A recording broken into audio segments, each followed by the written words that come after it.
Changing your phone number on iCloud is a straightforward process. Follow these steps to update your information easily. Step 1. Sign into iCloud. Open your web browser and go to the iCloud website. Enter your Apple ID and password to sign into your account. Step 2. Access account settings. Once logged in, locate and click on your account name or profile icon, usually found in the upper right corner. From the drop-down menu, select Account Settings. Step 3. Update phone number.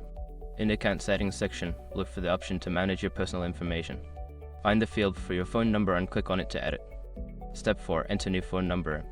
Type in your new phone number. Make sure to double-check the number for accuracy. After entering the new number, save the changes. Step 5. Verify your new number. You may be prompted to verify your new phone number. Follow the instructions sent to your new number to complete the verification process. After completing these steps, your phone number on iCloud will be updated. If you encounter any issues, consider reaching out to Apple support for assistance.